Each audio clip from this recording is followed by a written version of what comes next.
Nah, di sini kendalanya luar biasa berat. Nilai duitnya besar. Nah, jadi ada oknum supaya kita dapat sampah itu tadi, artinya kan kita harus butuh selembar surat mungkin dari dinas terkait itu bahwa tanda kutip mungkin ini bagian dari dinas kebersihan atau apa, saya kurang paham, tapi ada selembar kertas yang mengatakan bahwa supaya kita itu bisa membuang sampah ke TPA. Nah, untuk dapat selembar kertas ini tadi Pak, yang kita bawa ke hotel atau restoran itu tadi, ini jutaan bayarnya Pak. Government tidak boleh berbisnis dengan pelaku bisnis. Itu namanya kolusi. Itu nggak bisa, sama sekali tidak. Itu bagian dari korupsi. Pemerintah selalu tindak masyarakat buang sampah ke sungai. Persoalannya kan pemerintah nggak buat solusi Pak. Saya yakin masyarakat itu juga buang ke sungai sampahnya, mungkin hatinya itu nangis. Tapi apa mau dibuat? Solusi tidak ada.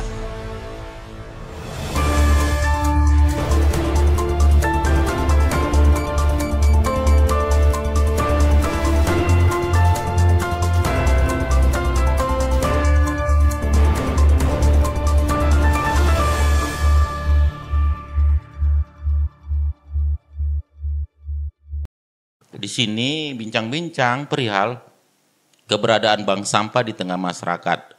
Seperti apa sih bank sampah dikenal maupun sudah beradaptasi dalam aktivitasnya di tengah masyarakat. Seperti apa kendala maupun tantangan maupun bagaimana masyarakat itu menerima bank sampah itu sendiri. Baik, saat ini di samping saya hadir seorang pelaku usaha yang disebut bank sampah. Selamat hadir Bapak Bandri Sagala.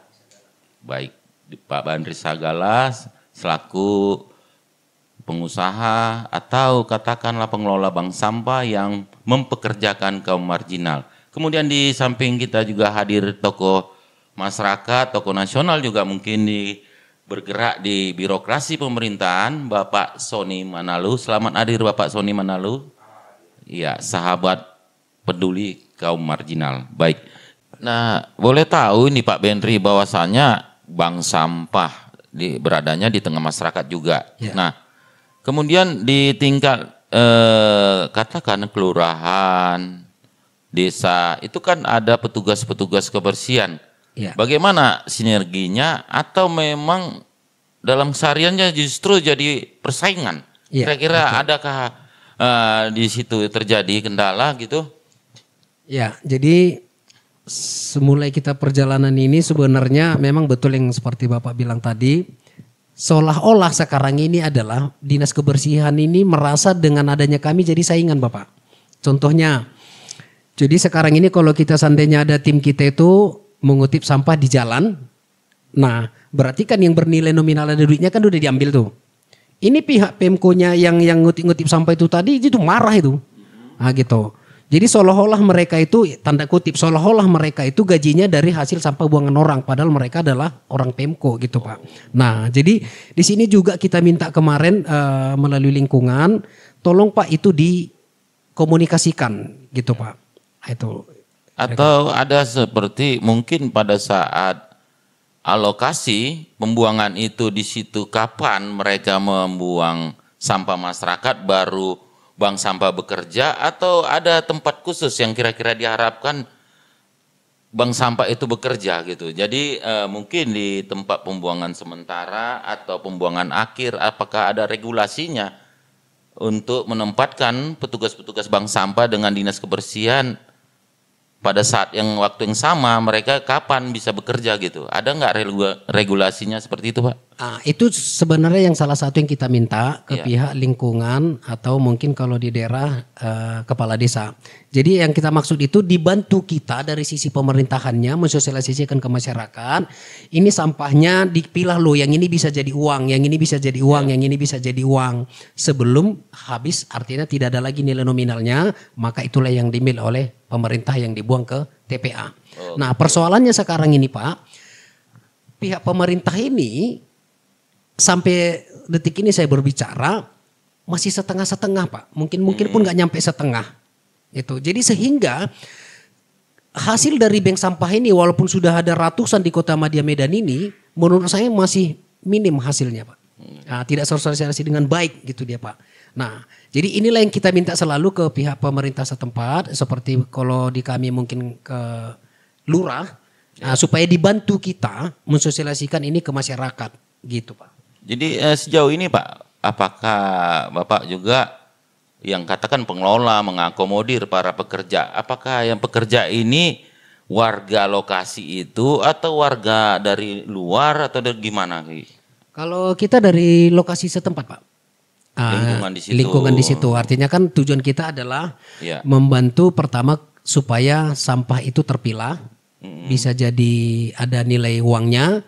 Yang kedua, kebersihan lingkungan itu terjaga. Ya. Nah, yang ketiga, masyarakat setempat itu Pak jadi dapat Penambahan ini ya, profitnya ya. profit gitulah kira-kira Pak. Sesuatu yang menarik, baik. Iya. Coba kita kasih kesempatan kepada Pak Sony Manalu.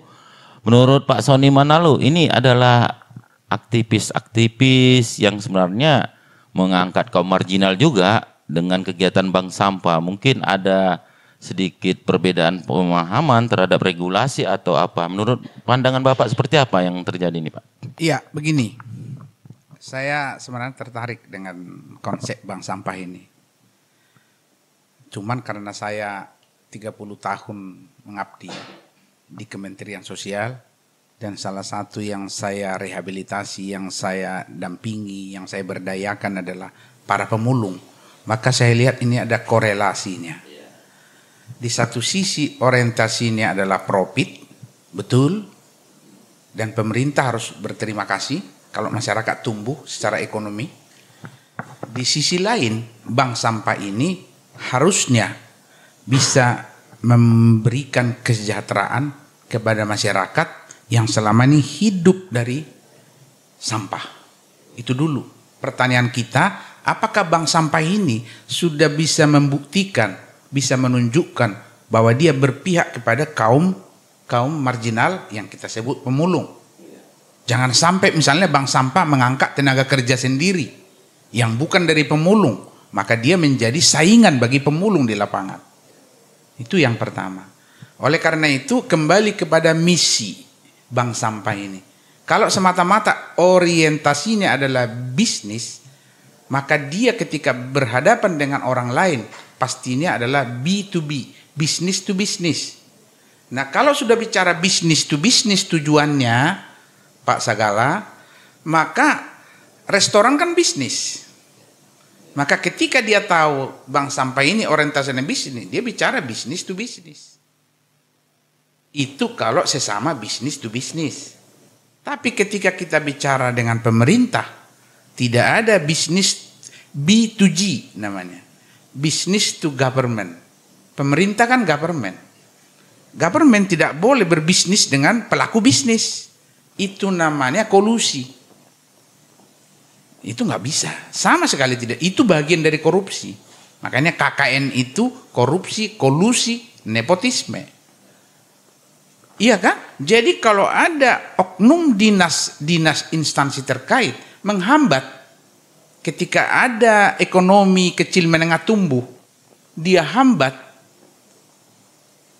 untuk mendapat kemudahan, maka instansi itu harus ditegur dan harus diingatkan. Ada kepentingan untuk pribadi seperti itu Pak ya? Iya, karena apa? Pemerintah, apalagi Pak Jokowi Pak. Iya. Kalau bisa perizinan 2-3 hari, kenapa 1 minggu? Betul.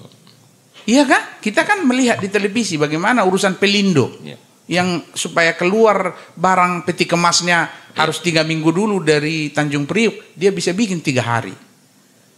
Iya kan? Sama dengan ini. Makanya tadi saya katakan ketika kita bicara tentang niat baik dari Pak Sagala, kalau saya ditanya selaku pelaku birokrasi dan sekarang menjadi bagian dari masyarakat, saya ingin menggugat bukan dalam arti negatif ya. Bank sampah itu baru keren kalau masyarakat marginal terangkat. Bersentuhan langsung Pak, malah mempekerjakan. Betul. Seperti itu Pak. Yeah. Bahkan sebenarnya bank sampah ini bisa jauh lebih besar dari yang kita duga. Kalau dia memampatkan seluruh pemulung yang ada di Kota Medan. Yeah. Iya kan? Karena kan sebenarnya bank sampah ini kan bahasa lain dari tim penampung. Penampung. Sama itu, sebelum ada bank sampah ada juga penampung. Tapi kalau sudah bicara penampung itu bisnis. Maka dikasih tarif. Kalau bekas-bekas aqua harganya sekian. Kalau karton harganya sekian. Terkadang dia menekan pemulung. Makanya saya selalu berpihak kepada pemulung. Bahkan saya pernah nak tarik kerahnya seorang pengusaha penampung. Karena apa? Mengeksploitasi pemulung. Dan di Makassar itu terjadi. Mereka demo. Saya yang mimpin demo malah. Saya orang Kemensos malah ikut demo ke tempat penampung itu. Kalau saya bilang sama penampung itu, Anda kan bisnis orientasinya, maka harus ada harga pasar. Di mana-mana bisnis seperti itu. Iya kan? 1 kilo, udah capek dia mengumpulkan bekas aqua 1 kilo. Dia bayarin hanya 700 perak. Itu kan mencekik leher namanya. Padahal yang nanti kalau dibuangnya lebih tinggi dia jauh. Dia menjual menjadi 4.000. Jauh lebih tinggi ya. Jangan sampai bank sampah yang Pak Sagala punya seperti itu. Iya. Kalau seperti itu, mohon maaf, kita berhadapan nih. Iya. Kan begitu, saya akan berpihak kepada para pemulung. Karena saya bapak angkatnya para pemulung di Indonesia ini. Kan kira-kira seperti itu, Pak. Iya. Dan yang kedua, dinas kebersihan. Tidak ada urusan dinas kebersihan mempersulit kinerjanya bank sampah. Coba kita kalau lihat di Jakarta itu namanya tempat penampungan sampah di Bekasi. Di situ truk-truk dinas kebersihan, ratusan truk tiap hari membuang sampah di tempat penampungan akhir di TPA. Ratusan warga sudah menggerogoti itu. Ratusan sudah bawa goni mengambilin dari situ. Kenapa nggak marah dia? Iya kan? Padahal yang seharusnya dia angkut 3 truk kan menjadi tinggal 2 truk karena 1 truk kan sudah diambil bank sampah. Oleh karena itu disitulah dibutuhkan wawasan dari pemilik bank sampah termasuk Pak Sagala. Mampulah melakukan dialog komunikasi yang baik dengan semua pihak, ke atas, ke samping, ke bawah. Tapi kalau Anda berpihak kepada pemulung, maka ini bank sampah, kekuatan Anda adalah pemulung di belakang. Iya kan? Kalau selama ini pemulung mengantar hasil yang dia kumpulkan kepada penada atau penampung, harganya 3.000, bank sampah kasihlah 3.200 perak. Pasti ke Anda semua datang dia. Tapi kalau orientasinya adalah untung sebesar-besarnya, ya sama kembali. Maka mengeksploitasi pemulung namanya bank sampah itu. Kan seperti itu dia kan. Nah, baru yang berikutnya, bagaimana supaya pemerintah bisa berkolaborasi, bersinergi. Maka sudah waktunya audiensi lah. Atau bentuklah organisasi komunitas bank sampah. Saya sekarang kan tinggal di Medan. Bila perlu saya jadi pembinanya. Siap saya. Karena naluri saya kepada pemulung sudah mendarah daging gitu. Maru, saya lah meyakinkan dinas lingkungan hidup.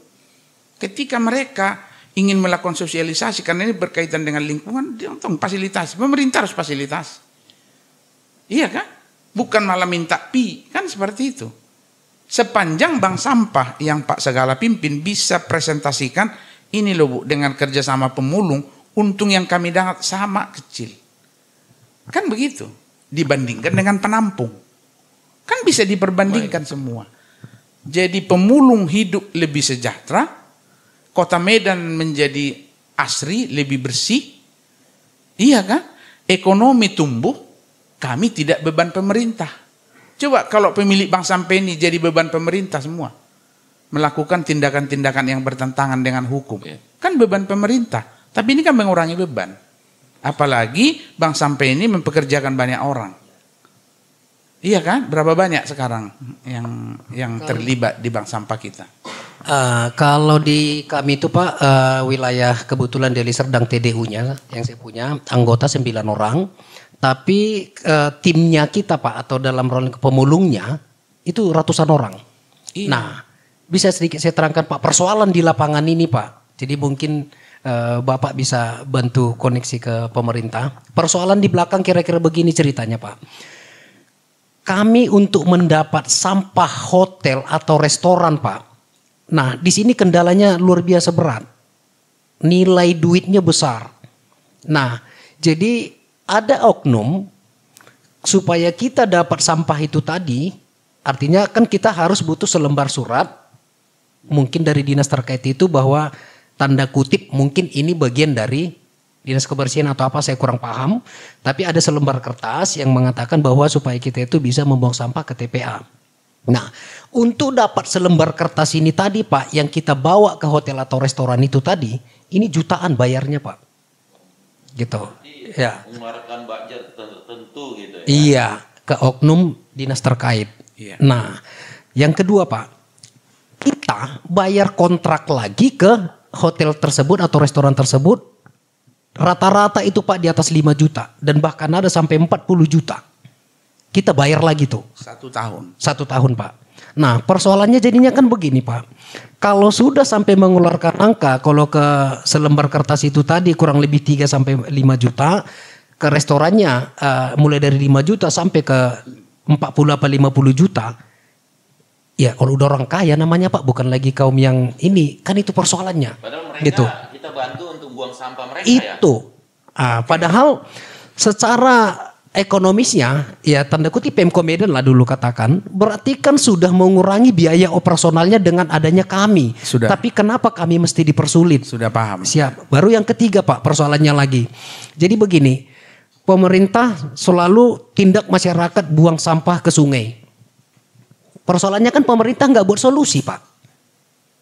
Saya yakin masyarakat itu juga buang ke sungai sampahnya, mungkin hatinya itu nangis. Tapi apa mau dibuat? Solusi tidak ada. Ada di daerah itu tempat kontainer namanya dibuat Pak. Masyarakat itu tidak bisa buang ke situ. Jadi kita bingung. Ini jadi mau kemana? Sementara kehidupan kan harus berjalan Pak. Nah jadi solusi yang saya pikirkan begini. Saya dari grup Deli Serdang itu saya bilang begini. Bantu saya, kita buatkan komunitas. Ini memang pemerintah harus nggak boleh pribadi. Kalau pribadi memang nggak didengar. Saya bilang.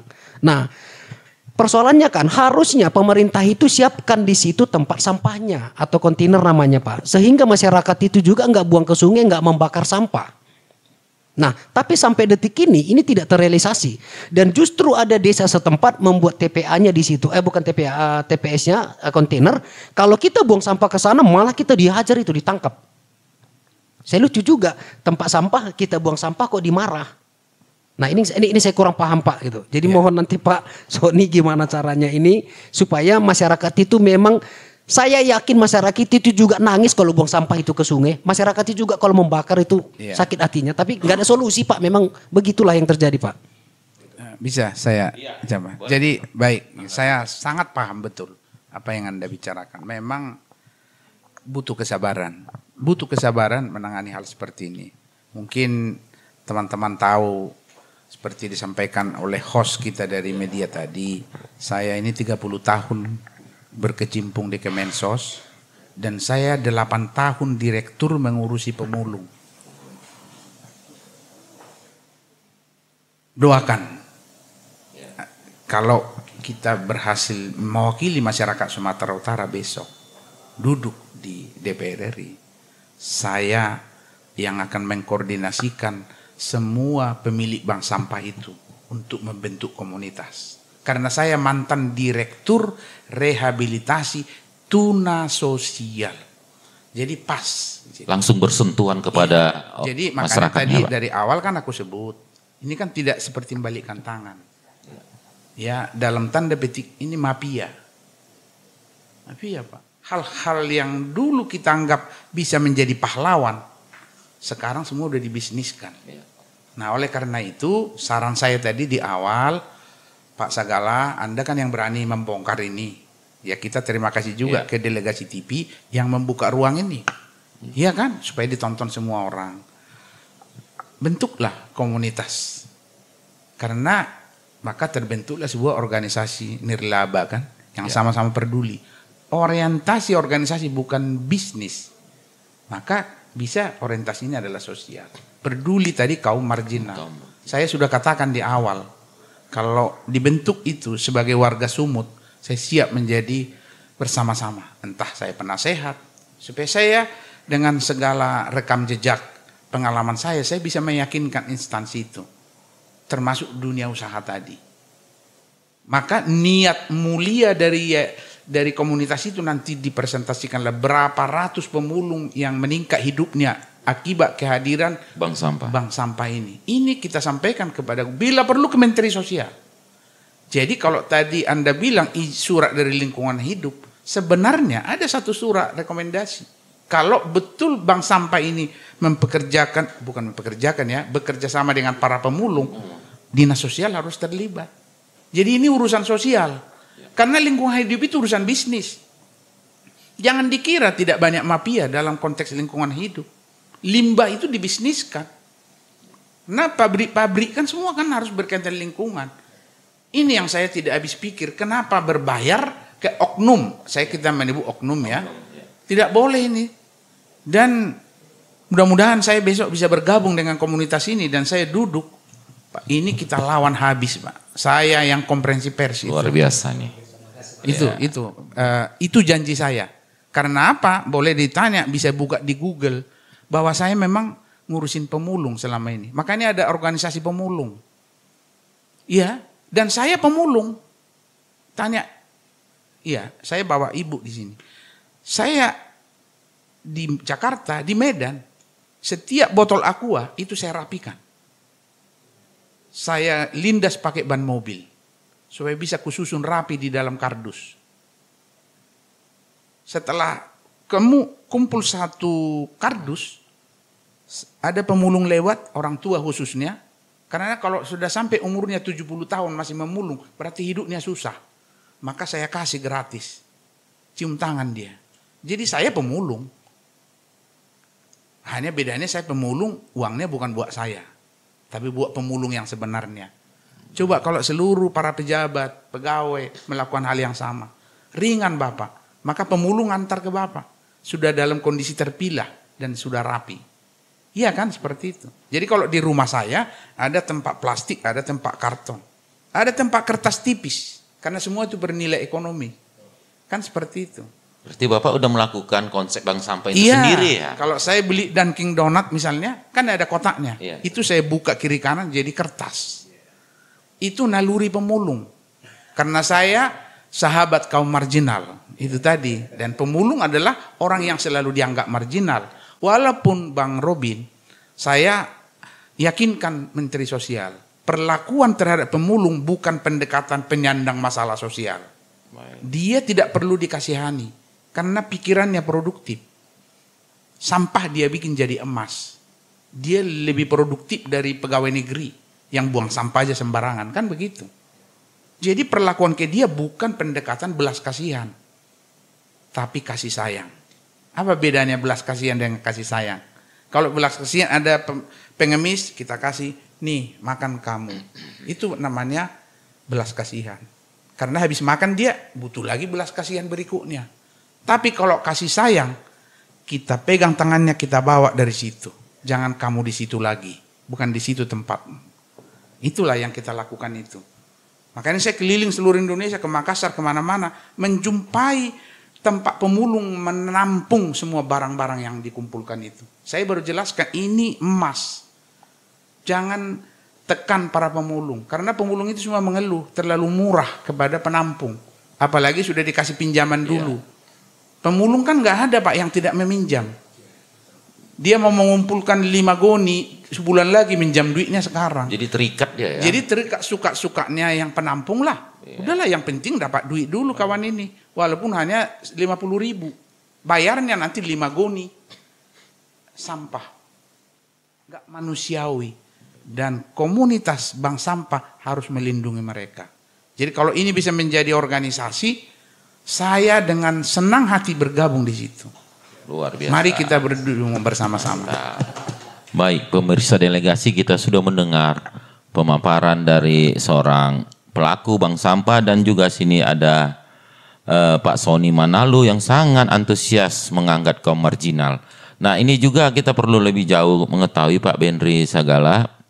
Kira-kira dari produk bank sampah ini ada nggak langsung jadi produk turunannya atau katakan jadi industri kreatif dari bank sampah itu yang nanti bisa katakanlah dikemas dan dijual mungkin jadi hasil kerajinan seperti itu, dan ini menjadi suatu produk UMKM. Apa pernah ada di komunitas Bapak seperti itu? Kalau di komunitas itu yang saya perhatikan sih itu kayak kemasan dibuat jadi tas apa segala macam. Jadi saya bilang begini, kebetulan kalau kita di Sumatera Utara ini ada jenis-jenis bahan tertentu yang memang tidak dapat didaur ulang. Ya gitu. Jadi saya bilang kemarin itu konsep, sebenarnya saya nggak punya koneksi dengan pemerintah Kota Madya Medan. Jadi konsep saya sebenarnya begini, sampah yang tidak laku itu menurut saya pribadi ada solusinya. Kita buat jadi barang seng. Jadi saya butuh sekarang ini adalah pemasaknya ini, pemanasnya ini Pak. Nah jadi yang kedua, saya butuh juga nanti dari hasil lempengan ini diteliti ke mungkin USU kalau mungkin laboratorium. Artinya begini, kan perlu kita uji dia Pak. Kalau panasnya sekian matahari, ini meleleh, melengkung apa segala macam. Layak atau tidak layak untuk atau tidak, ya. gitu Pak. Ya, nah, jadi ini Pak, buat Pak Sony, ini yang kami tidak punya Pak, koneksinya Pak. Sementara Pak, saya kan pendaur ulang. Jadi hasil dari sampah masyarakat itu yang jadi sampah lagi, itu kami terakhir Pak. Jadi di tempat saya itu numpuk itu bahan-bahan yang tidak ada nilai jualnya di Sumatera Utara. Tapi kalau di Jawa katanya udah ada, walaupun 2.000-3.000 per kilo sudah. Tapi kalau Sumatera Utara sampai detik kita ini tidak ada. Ada jenis tertentu. Ada jenis tertentu. Dan banyak Bapak, sangat banyak. Jadi kalau mungkin Bapak berkenan berkunjung ke tempat saya itu, tonan Pak, hitungan ton yang tidak dapat didaur ulang. Jadi saya pernah coba, saya masak di rice cooker sampai meleleh, saya tes, dia jadi lengket gitu. Yang tidak laku ini tadi Pak, bahan-bahan yang tidak laku ini tadi saya coba masak itu. Rencana saya kan pikirnya gimana kalau dibuat ini kayak lembaran seng. Sehingga kan bagi masyarakat-masyarakat yang tanda kutip timnya kita itu yang kurang-kurang mampu, jadi kita kasih seng itu tadi gitu Pak. Artinya seng itu masih lembaran berbentuk seng gitu Pak. Iya Pak. Itu masih salah satu contoh ya, satu jenis. Ada mungkin berbagai jenis lagi yang mungkin dianggap tak bernilai untuk dijual gitu ya Pak. Gitu. Nah, jadi ada sekarang dikerjakan mereka buat batako. Wah. Nah jadi saya bilang kemarin perdebatan, kalau buat batako artinya kan semua yang sampah ini akan jadi sampah lagi nanti, tinggal berapa tahun kemudian kan Pak. Jadi saya bilang begini, kalau buat batako tebalnya kan jelas di atas dari 5 cm atau bahkan sampai 10 cm. Jadi saya bilang saya pencacah, takkan mampu suatu saat lagi nanti batako ini dikelola.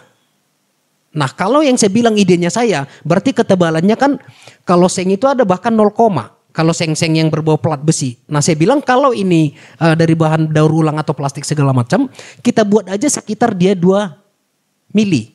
Kalau 2 mili, gilingan masih mampu lagi mendaur ulang kembali. Tapi kalau ketebalannya sudah lebih dari 5, saya bilang ini akan masalah berapa tahun yang akan datang lagi saya bilang. Coba kita berpikir lebih apa saya bilang.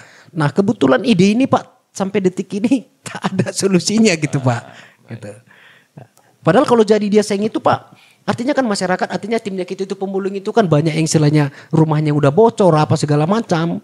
Mungkin dari sampah yang tidak laku ini tadi, saya bilang pasti bisa. Tinggal mungkin mahasiswa USU atau apa meneliti kimia apa segala macam. Itu yang saya nggak paham gitu Pak. Jadi makanya tadi saya bilang Pak Sanggala, ini sebenarnya diskusi tentang eksistensi bank sampah ini cukup membutuhkan waktu yang panjang. Bapak harus sabar. Ini saya lihat Bapak punya ide-ide yang brilian. Tetapi kan tidak boleh sekedar banyak ide. Maka step by step kita siapkan dulu. Iya kan? Yang pertama misalnya Bapak harus berdialog dengan para ahli. Kira-kira sampah-sampah mana yang memungkinkan jadi seng. Tanyalah ahlinya. Jangan berhayal-hayal sendiri. Karena ini kan sudah berkaitan dengan jangan sampai besok seperti yang kita bahas di luar tadi, kita olah jadi seng, diginiin pakai mancis terbakar sengnya kan begitu. Karena dia dari bahan apa? Iya kan? Punya dampak yang lebih. Iya, dilempar orang rokok terbakar dia misalnya kan. Jadi ini kan berarti memang izin. Kan enggak bisa, Bapak kan bisa digugat nanti kan. Jadi komunitas inilah jalannya Pak. Jadi pertama nggak apa-apa dulu bank sampah ini step by step penghasilan yang kecil dulu, tapi punya ide besar, punya impian besar. Impian besar inilah lewat komunitas tadi. Ya kan, apapun nama paguyupannya nanti resmi didaftarkan jadi organisasi sosial kemasyarakatan yang berpihak kepada, nanti dibuat semua feasibility study-nya. Bahwa saat ini di Sumatera Utara terdapat 100 bank sampah misalnya. Contoh, kalau nggak tahu sudah berapa bank sampah sejenis. Ada banyak kan? Banyak Pak, banyak. Kalau anggaplah 100 misalnya. Dengan keberadaan 100 bank sampah ini, kami bisa memberdayakan lebih dari 1.000 pemulung. Setiap pemulung memiliki rata-rata 3-4 ke satu keluarga. Berarti kami sudah memberdayakan 4.000 masyarakat. Mengurangi beban pemerintah, mengurangi beban dinas sosial, mengurangi beban Pemda. Kalau Pemda tidak mendukung kami, maka mereka akan kembali ke kehidupan duapa mereka yang butuh bantuan. Inilah nanti fungsi daripada komunitas dengan juru bicaranya. Apalagi kalau ada orang sosok yang memiliki mungkin Pak Sony bisa menjembatani seperti itu, artinya butuh serapan teknologi terbarukan dengan para ahli pakarnya Pak ya. Makanya saya bilang step by step lah. Kalau saya sebagai pribadi karena diundang di media ini dan saya juga adalah orang Sumatera Utara, saya juga tinggal di Medan, tidak apa-apa kita diskusi nanti setelah ini, dan saya sudah wakafkan kan diri saya, siap saya. Karena itu tindak lanjut dari kiprah saya mengurusi pemulung. Ribuan pemulung saya tangani seluruh Indonesia. Berarti sekarang balik lagi saya ngurusin pemulung bersama-sama Bapak. Kan itu. Jadi tidak berbeda. Itu dunia yang sama. Saya happy ikut melakukan itu. Mungkin saya akan menjadi, pendekatan saya memberdayakan pemulung, tapi membuat bank sampah menjadi produktif, menjadi bisnis yang menjanjikan di masa depan. Kan begitu. Iya, betul Pak. Baik. Ada lagi yang mau disampaikan Pak Benri kepada masyarakat, bagaimana sih bank sampah itu, ada pesan-pesan khusus kepada masyarakat terhadap bank sampah? Ya, mungkin sebelum pesannya ada permohonan ini dengan Pak Sony. Saya dengar Pak, katanya dana-dana CSR itu ada Pak. Namun apapun pengertian CSR ini, kami dari pemulung ini kurang begitu paham gitu kan Pak. Nah, jadi saya maksud begini Pak, karena saya lihat ada beberapa merek gitu kan, sepengetahuan saya kan ada dana-dana CSR-nya Pak. Apa kendalanya sehingga kami ini kok nggak bisa dapat? Satu ya Pak. Baru yang kedua, kenapa nggak kami diarahkan atau dibentuk atau diajarin supaya kami bisa dapat itu? Ya, artinya kalau Pemko Medan sendiri, dengan adanya kami pemulung ini, artinya pihak ketiga, orang luar daripada pemerintah, ini sudah sangat membantu Pemko Pak. Maksudnya kalau bisa, artinya kalau 10 hari truknya bekerja habis bensinnya 10.000, dengan adanya kami kan jadi 3 hari mungkin jadi 2.000 aja habis Pemkonya Pak.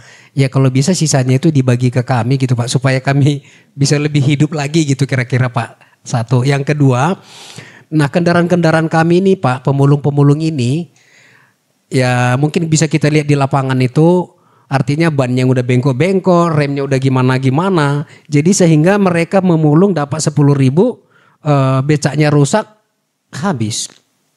Nah gimana caranya Pak, mohon kami Pak, dana-dana CSR itu dialirkan ke kami gitu kira-kira Pak. Mungkin dari sisi pengangkutannya gitu, atau gimana regulasinya saya kurang begitu paham lah Pak. Tapi sepengetahuan saya di dana CSR itu ada gitu. Kenapa nggak dikasih ke kami, ke pemulung ini gitu Pak? Atau kalau kami harus siapkan apa? Ya maksudnya kami dibina gitu Pak.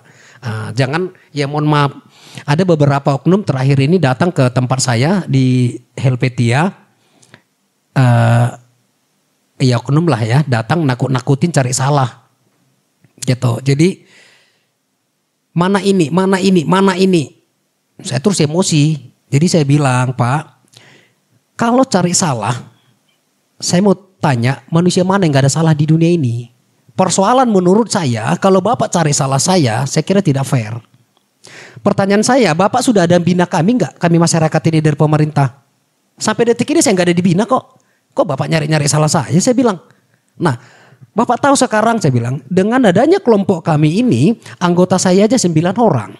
Kali 2 berarti 18, ini orang udah makan di sini. Bapak cari salah saya Seharusnya kalau menurut saya Bapak bina saya. Seharusnya datangnya itu Pak Sagala, apa yang kita butuhkan Pak? Apa yang Bapak butuhkan kami dari pemerintah? Supaya mungkin limbahnya terarah apa segala macam. Itu yang benar Pak. Kalau Bapak nakut-nakuti saya, kalau kami ini Pak ibaratnya hidup syukur mati nggak apa-apa.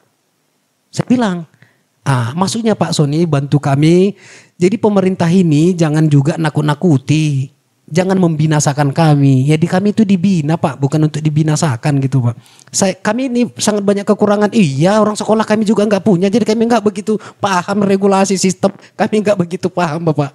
Gitu. Jadi gimana caranya kami ini bisa diperhatikan? Ya saya jujur terima kasih nih buat Pak Sony sudah mau mendengar keluhan kami ini. Terima kasih Bapak. Dan mau bergabung Dan juga. mau bergabung. Jadi nanti ini akan saya ceritakan ke tim. Ini kita ada Bapak kita tuh. Pembina gitu loh Pak. Ya. Ada pembina kita. Baik. Mungkin mudah-mudahan dengan adanya Pak Sony. Ya tanda kutip. Kita naiklah level hidupnya gitu Bapak. Baik. Gitu. Baik.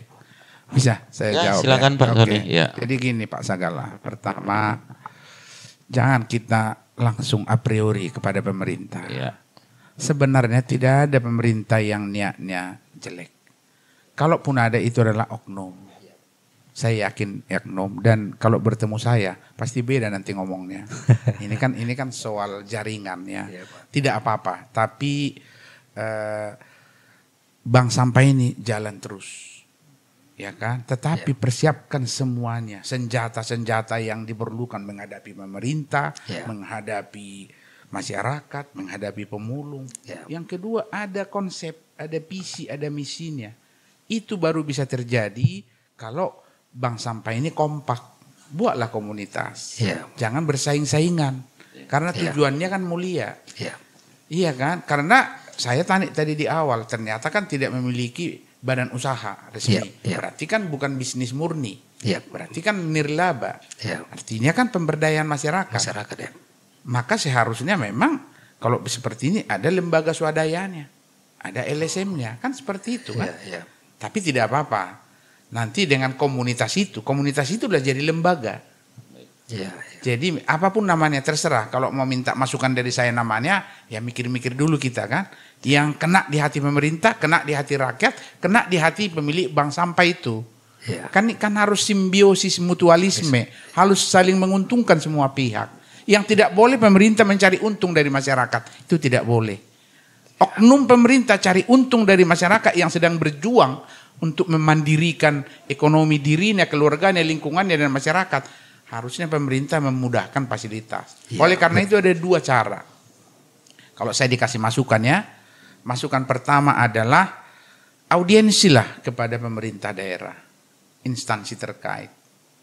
Sekiranya nanti komunitas ini sudah terbentuk dan saya bersiap ada di dalam itu, bila perlu kita audiensi ke gubernur, bila perlu komunitas bank sampah di Medan cikal bakal lahirnya paguyuban nasional komunitas bank sampah seluruh Indonesia, audiensi ke presiden, itu baru hebat namanya pemilik sampah. Memang perjuangannya panjang, capek, mengeluarkan duit, energi, tapi kalau mau berbuat kebajikan, siapa yang menanam, dia yang menuai. Tanamlah kebajikan, maka kita dapat. Dan ingat di belakang kita ratusan pemulung. Pemulung itu orang susah, tapi produktif. Dia tangannya tidak di bawah, tangannya di atas. Karena agama mengajarkan lebih mulia tangan di atas daripada tangan di bawah. Kalau bank sampah di belakangnya ada pemulung, ayo kita hadapi siapapun. Gak usah ada takut-takutnya. Luar biasa. Itu baru namanya bank sampah yang berpihak kepada kaum marginal tadi. Baik pemirsa delegasi, saat ini juga di studio kita hadir ada konstituen, ada di sini juga mahasiswa-mahasiswa kita. Kami beri kesempatan kepada hadirin di sini untuk bertanya satu orang. Kami persilakan.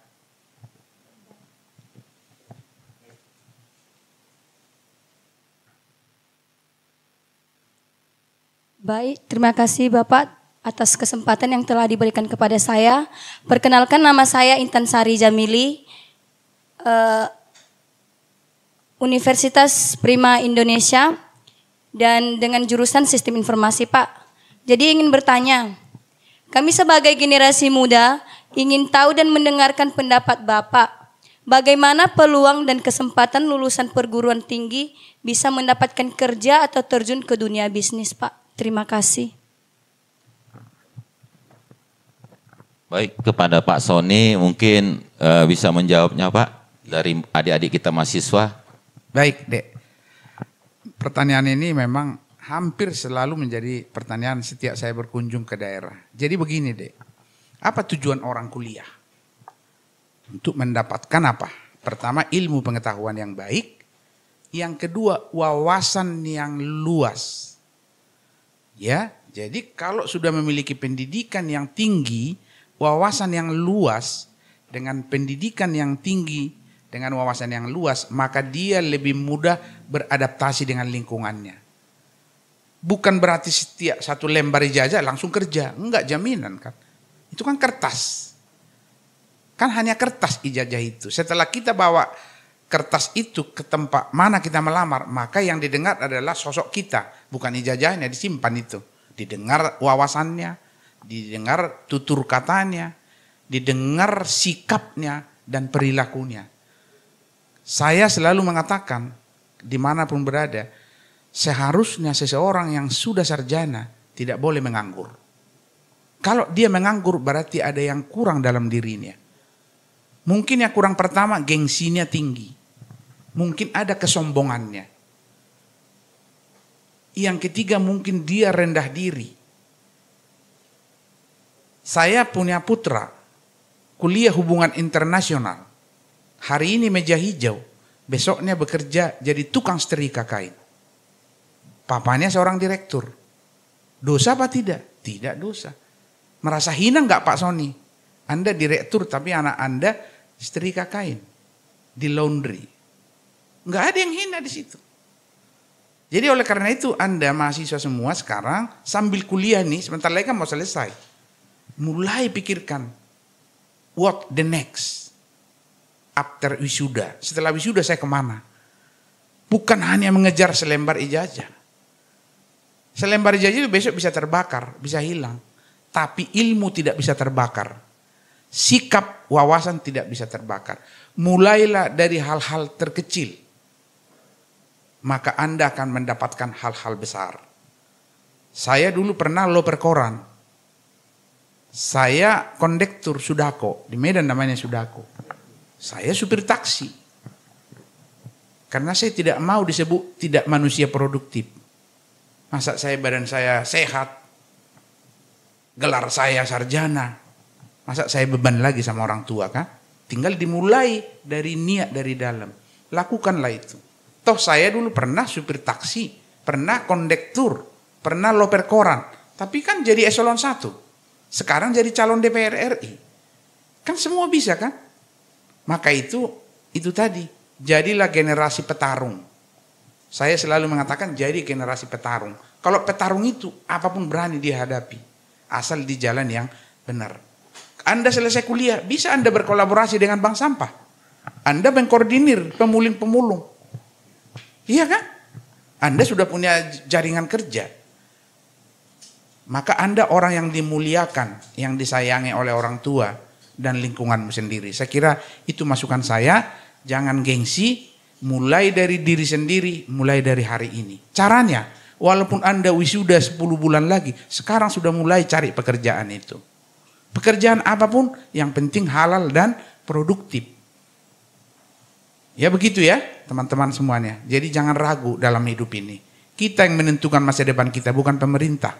Pemerintah menyiapkan fasilitas. Tapi kita yang menjalaninya. Oke? Luar biasa. Baik pemirsa dan delegasi, kita sudahi acara podcast kita. Kita telah mendengar dua sosok yang berbeda, aktivis dari lingkungan, aktivis dari kaum marginal. Kami sudahi, salam delegasi.